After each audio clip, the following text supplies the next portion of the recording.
Lead your journey into Cabernet Sauvignon magnificence.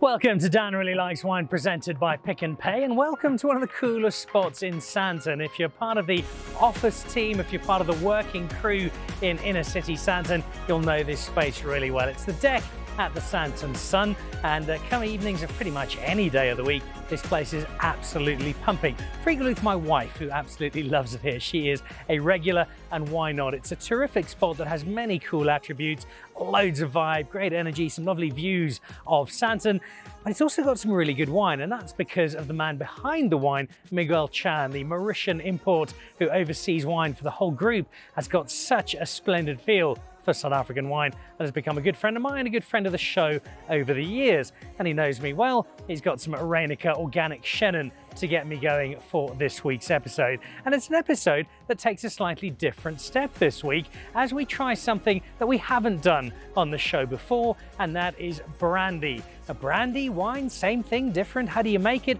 Well, the best person to ask that question to is a lady called Winnie Bowman, who's pretty much the definitive authority on brandy when it comes to South Africa. Together with the South African Brandy Foundation, they hosted an afternoon in Soweto at the Eyethu Lifestyle Centre. Loads to learn, and some brandy I didn't know existed that we got to sample. Later on in the show, I'll be telling you about a really awesome prize. You could be out to a 5-course meal with Bellingham at a top restaurant in Franschhoek, and I'll be at the Grillhouse to see if you can have steak with rosé or white wine. But right now, it's off to Soweto and the Brandy 101 with Winnie Bowman.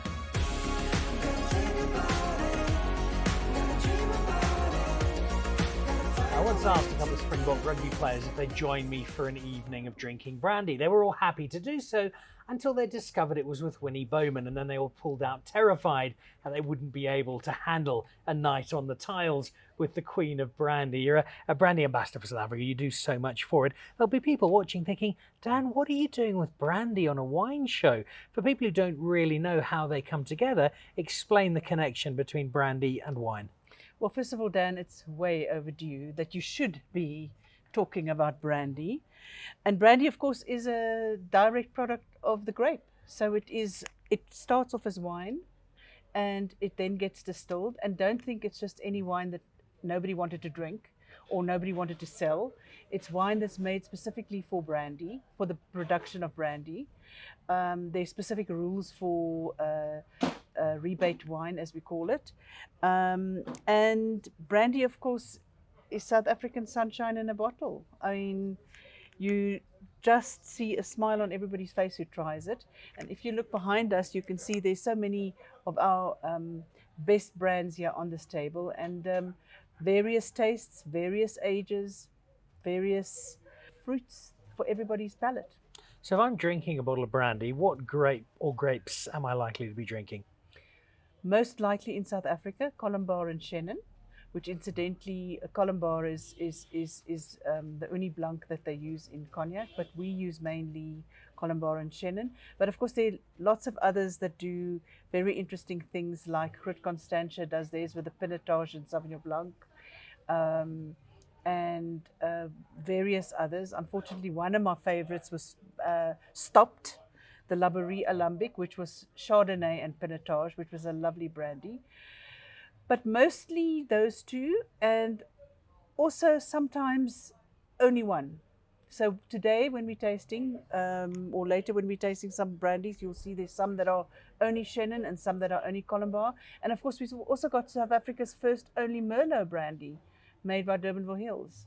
Now, I know the pathway from a Chenin Blanc grape or a Colombard grape to a bottle of Chenin or a bottle of Colombard. What's the path to a bottle of brandy? Okay, so first of all, we don't want a lot of sugar in the grapes before we start making the brandy, because sugar interacts with the copper of the copper stills that is going to be distilling the brandy later. So the brandies are not as sweet.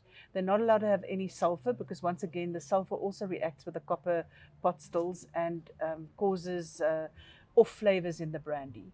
So basically, when the grapes are picked, they're crushed and fermented immediately with the lees, which is the yeast that is used to ferment the grapes, and go directly for distillation. Which gives me the brandy, which most South Africans will know of as that drink you add Coca-Cola to in various volumes and throw it back. And yet what I'm seeing, what I'm hearing is we're cognac territory rather than Brandewijn and Coke territory. Well, you know, if you ask me, I'd rather have one of these behind me than cognac. But so basically, brandy is double distilled.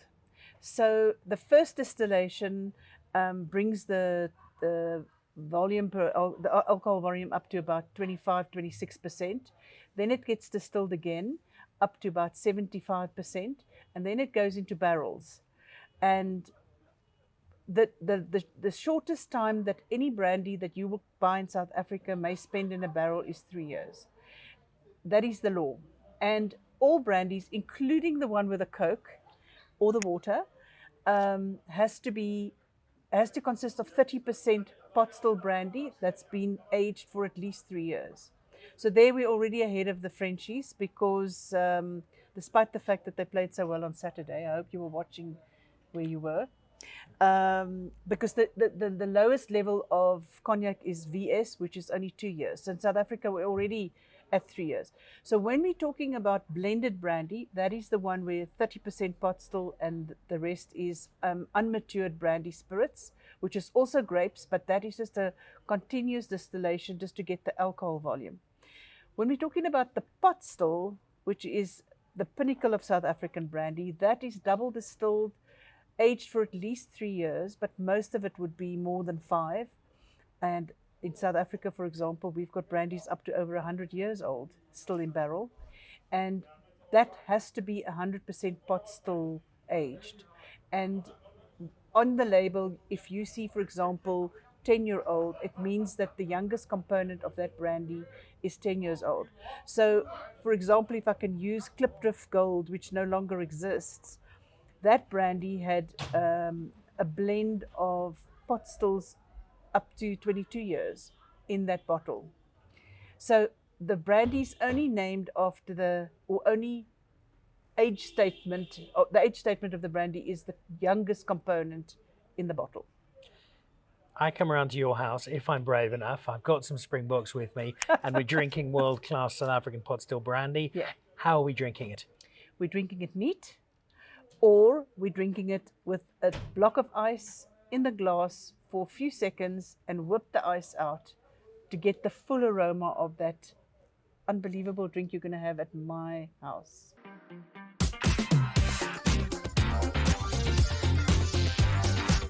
Brandy has been part of the culture in Soweto for a long time, being drank by our old timers, and we grew up watching our fathers having it and enjoying it neat or with water. I think sometimes with a mixer like Coca-Cola, and then later the fine brandy cottoned on to the professionals, younger professionals, like the 10-year-old KWV. People just loved it. Actually, this was the home of Soweto, KWV 10-year-old. It was marketed by a guy called Lucky Nkosi. He was like a godfather here. I mean, he moved around with a lot of brandy, and he was the most popular guy to meet or to shake his hands. So brandy has been part of Soweto for a long time. Yes, things have changed over the years. The younger generation is experimenting with other brandies from overseas, but things are going to change. Yeah, we hope the younger generation will love this new brandy that we're having, which is fine brandy from South Africa.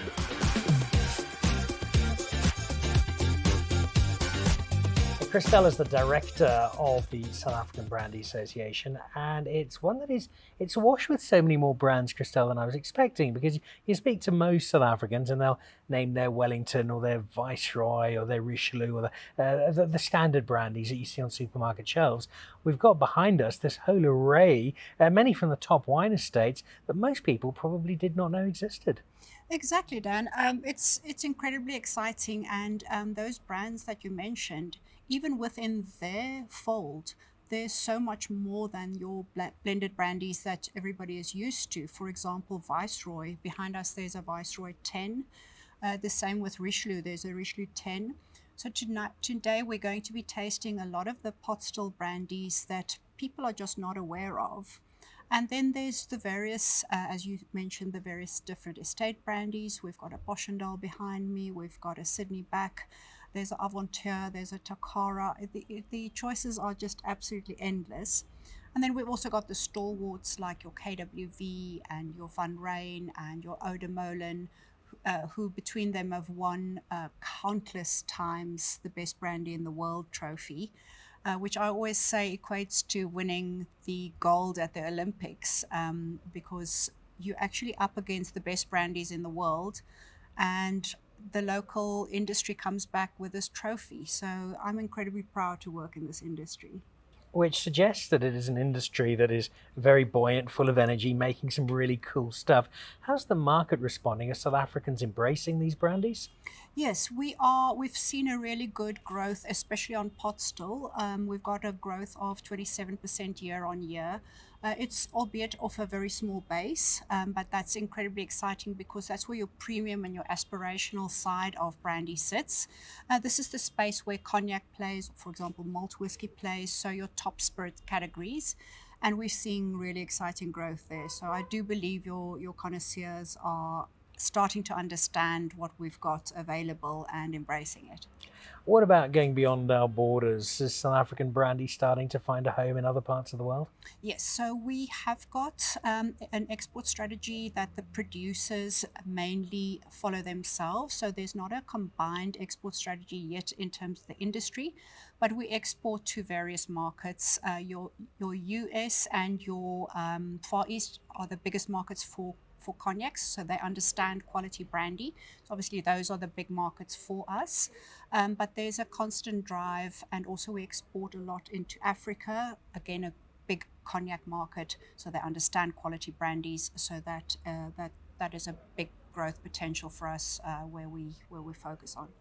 When that brandy heads around the world, are people genuinely seeing it as this is something we're drinking as a comparative drink to cognac? Yes, I'm not always sure if people reference it as such. When Winnie spoke earlier, she spoke about sunshine in a bottle. So our brandies do have an incredibly fruity and, can I almost say, softer sort of note and aroma on the tongue. So it is a pretty unique taste that is a function from obviously the amount of sunshine that we have, also the grape varietals we have, etc., but also our unique blending abilities and maturation facilities. So I think we can stand proudly against the best in the world. What are you most excited about at the moment about South African brandy? So I'm really excited about a challenge that we launched last year, the Brandy Innovation Challenge. And this basically threw the gauntlet down to young entrepreneurs and spirits professionals to come into the category and innovate. And we've had some really exciting entrants. We had over 40 entrants. And the top 3 winners brought some really exciting products to the fold. We had a rose gold brandy that was one of the winners. Then we had a local brandy from Tanashi, Kamusha brandy, which opens new markets for us. And then we also had a brandy, blend your own brandy kit, which would be for somebody who's new into the category to try and make your own brandy. So exciting times.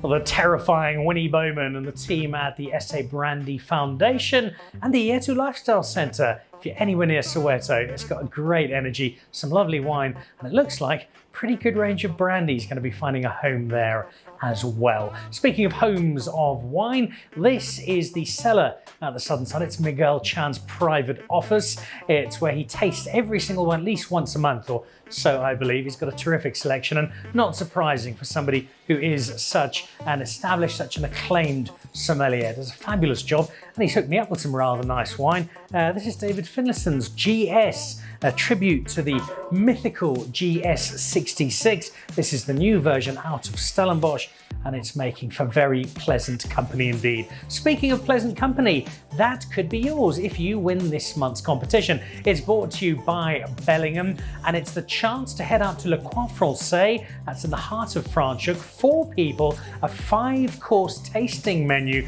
prepared by Chef Darren Bardenhorst, paired with vintage Bellingham wine. Superb food from an absolutely outstanding chef, and some really good vintage Bellingham wine, and that's thanks to the team at Bellingham, and that is all yours. Simply tell us why on our social media channels you should be the winner of this particular prize. Let us know, and 4 of you could be spending an evening at Le Coin Francais, dining fabulously and drinking wonderful wine.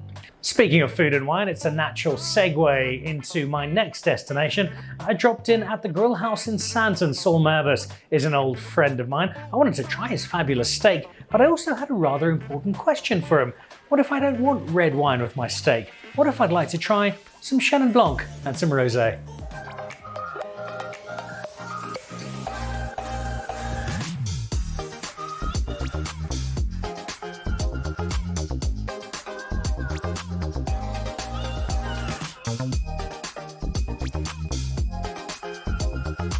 Few more consistent South African delights than a great big slab of red meat washed down by some fabulous wine. And usually that wine would be red wine, and the number of occasions that I've been to the various outposts of the Grillhouse across Johannesburg, it's usually what I've had: a great big ribeye, and then something with a bit of vintage to it, and a big set of shoulders, a Bordeaux blend, a Stellenbosch blend, a big Cabernet Sauvignon, some vintage Chateau Libertas the last time I was here.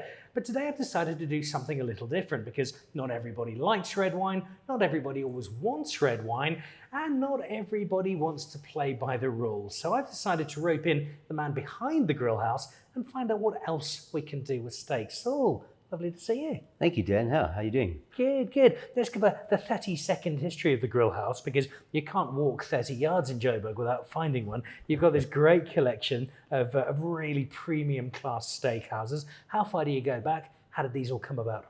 So, Dan, our first Grillhouse we built, in fact, we just passed our 28th birthday in November last year. And that was the Grillhouse in Rosebank. Thank you. Many, many years ago, we had the old Late Night Owls chain. I don't know if you remember that. I'm far too young. I think you are. And we decided that we needed more of a white tablecloth type meat-eating establishment. Traveled a little bit, came across the Grillhouses, based our idea on what we saw in Chicago and New York predominantly. And the Grillhouse was born in 1994. That was the one in Rosebank. Subsequently to that, we are where we currently are now, is the Grillhouse in Alice Lane, and we have a Grillhouse in Melrose Arch. So it's 3 Grillhouses, pretty close proximity to each other, but all trading at a very different market. So we do see a lot of customers crossing over between the 3 shops, often for different reasons and in different spaces. So almost 3 decades of serving up carnivorous treasures to people across Johannesburg, which means you're pretty well placed to have a look at not just the meat, but what to drink with it. Fair to say that the majority of customers with a large steak would be going with a fairly big glass of red. Very much so. There'll always be a bottle of wine on the table, and as you said, it's predominantly a bottle of red wine. But as you said in your intro, things are changing. People's needs and wants and desires are changing, and people are, as you say, not playing by the rules anymore, which leads me to believe there aren't really any rules. It's about what you enjoy at the time with whatever you're eating, with whatever you're drinking. And I think the winemakers are also changing the style in which they're making their wine to accommodate that to a large degree. All right, well, that prompts our adventure today. I've hijacked you for an hour or so. We're in the private dining room at the Alice Lane outpost of the Grillhouse, and we've got 2 steaks and 2 very different wines. And this was the challenge I gave you. Pick a couple of your steaks and then pick wine that might be unexpected, but you feel could still go with the wine. So take me through the first steak, the first wine. What have you decided on and why? So what I decided for the first steak is that we're going to do one of our really classic signature steaks. It's a ribeye. We age our ribeyes anywhere between about 35 and 41 days, so they're really nice and tender. It is a relatively fatty piece of meat, so it gives that richness and that flavor. And what we've done is we put it in our pepper crusted, it's a mustard seed and pepper crusted Grillhouse spice. We call it our spice steak. Sliced it up just for ease of eating. And what I decided to pair with that is a good friend of mine, Wade Bales, has spent some time and effort finding the best regions in the Cape for certain varietals. He does a Sauvignon Blanc out of Constantia, he does a Cabernet out of Stellenbosch, but he does Chenin Blanc out of Brederkloof because that has been widely renowned as real Chenin Blanc area. Having said that, Chenin Blanc is relatively misunderstood in that it's actually our largest grown varietal in the Cape. But the Brederkloof Valley they are like 24/7 Chenin Blanc people. So Wade went and found 5 of his, or what he thinks are the 5 best Chenin Blanc producers. They got together, and between the 5 of them, they blended a Chenin Blanc to come up with this really special Brederkloof Chenin Blanc under Wade's regional series. I love this for 2 reasons. With the food, I expect it's going to be really good together because the acid of the Chenin Blanc is going to cut through that marbling, but you've also got a wine in Chenin that I frequently have with spicier food. If I'm having it with a mild curry, for instance, and having had this steak before, remembering it very fondly. But also, I love the Brederkloof, and they're such a down-to-earth group of winemakers. And if you've had wine from people like Alvy's Drift, that's their part of the world, and they do love their Chenin. So, tell you what, I think Anthonij, who's one of the blenders in this Mr. wine, Upstar, he said that Chenin Blanc is like drinking sunshine, if I'm not mistaken. A mouthful of sunshine. All right, well, do you want to top me up there with some? And let's have a crack. So this is the Wade Bales Brederkloof Chenin Blanc. Drinking it with steak. No, don't look away. It's not a horror story. It's a really cool and exciting combination. Now, here's a question for you as a restaurateur. Am I trying the wine first or the steak first? So I would first have a little taste of the wine just to coat the palate and get that flavor of the wine before the strength of the pepper might take away some of that palate. Okay.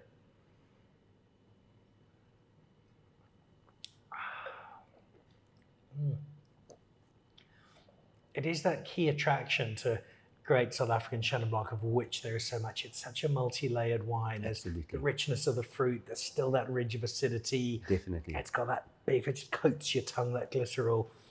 So now, help yourself, grab your fork right. and help yourself to a piece or 2 of the steak. Now, when you come here, one of the things you will discover is this collection of murder weapons that they have here. So there we go, embossed with the Grillhouse. Yeah, this is straight out of Cluedo, isn't it? In the private dining room at the Grillhouse with the steak knife.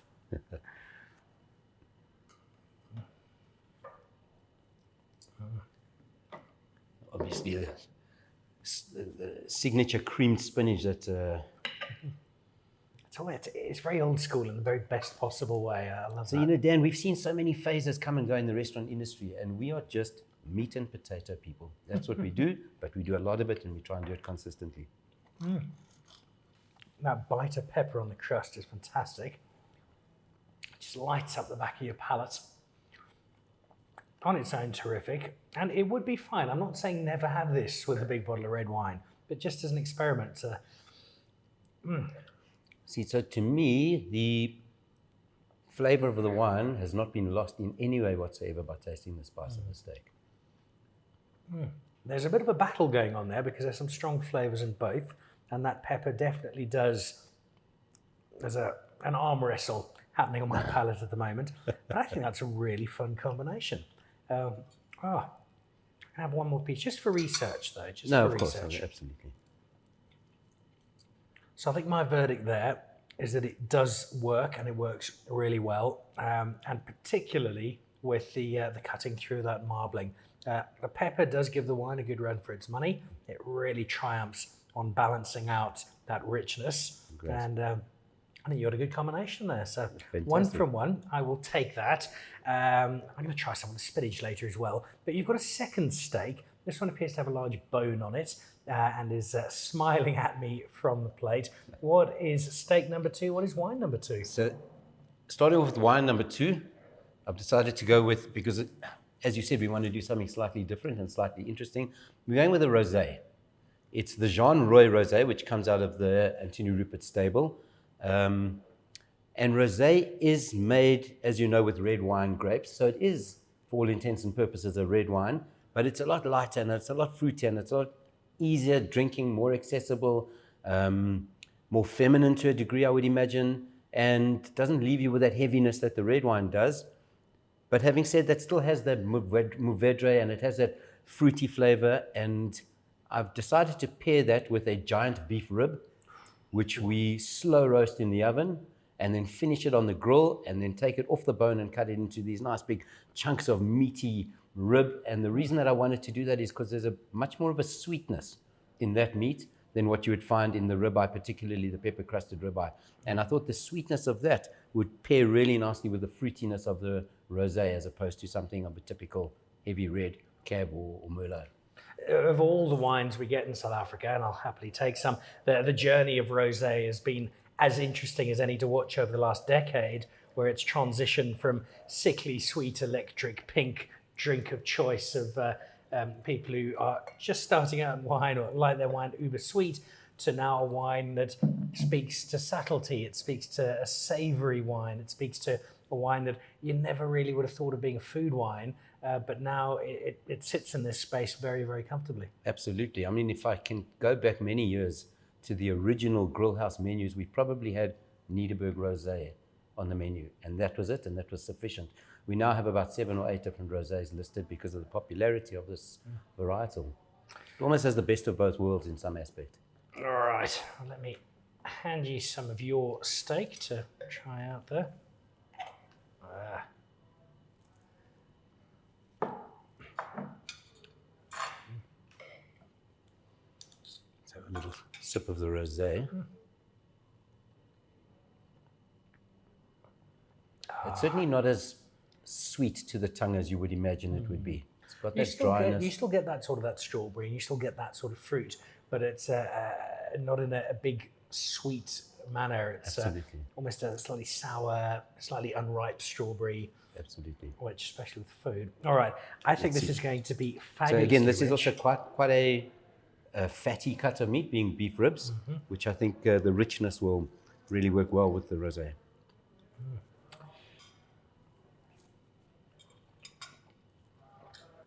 What are the spices or the marinade I'm picking up on here? There's a bit of flavour to it there.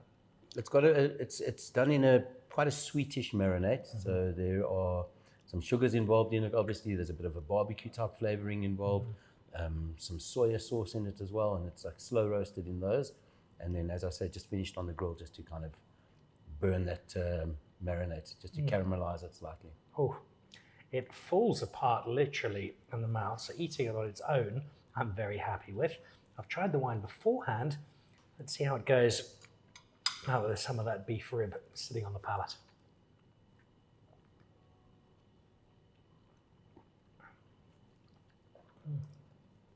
Does it work for you?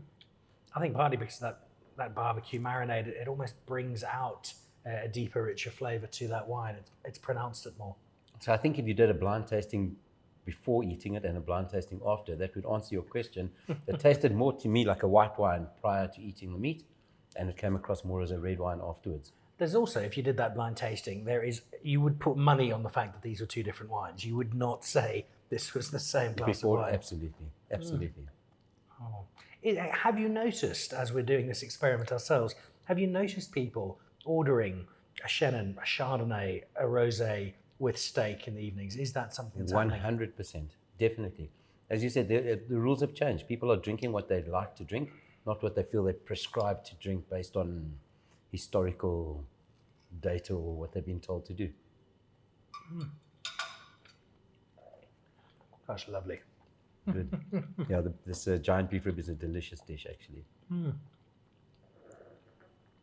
I think what this does today, as well as setting aside some of those supposedly hard and fast rules of what we should or shouldn't eat, it just encourages a sense of adventure. And for a lot of people, adventure is, oh, let me try something new on the menu, but trying not just a new wine, but a new varietal, exploring something different, and maybe backing it up. So have your Bordeaux blend, but then also have a chenin or a rosé or a Chardonnay, and just balance them out, try them all, see how they all work. So, and funny enough, as I touched on earlier on, our wine list has really evolved over the last couple of years from just those basic varietals of her in a Cab and a Merlot, and now our blend section is probably our biggest section and our most experimented and our most tried. And also in our wine cellar, we stock really nice wine cellars with a huge range of wines, from the very well known to the lesser known, from the more expensive to the very reasonable, from the younger to like easy accessible wines to the older staple heavyweights. And people are trying everything. People are trying everything. It's fantastic to see. They're not just going into the cellar and ordering wine by the name that they used to many, many years ago. It's now more adventurous.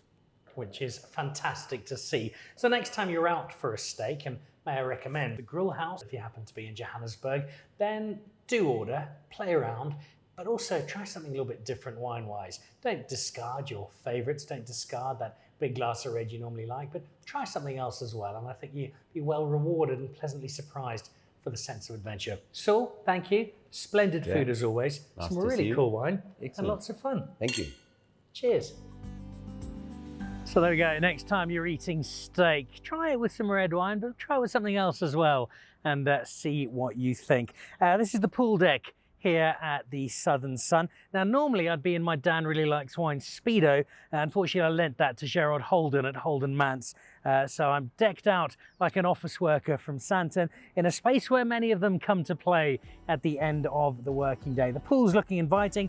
I've gone back to my Chenin Blanc from Reinecker, and I'm wrapping up what's been a lovely afternoon with Miguel and his team. Don't forget to enter our great Bellingham competition. That dinner with Darren Bardenhorst could be all yours. Try out some brandy as well when you get a chance. It's more than just Brandewijn and Coke. There's some pretty special cognac styles that South Africa is producing.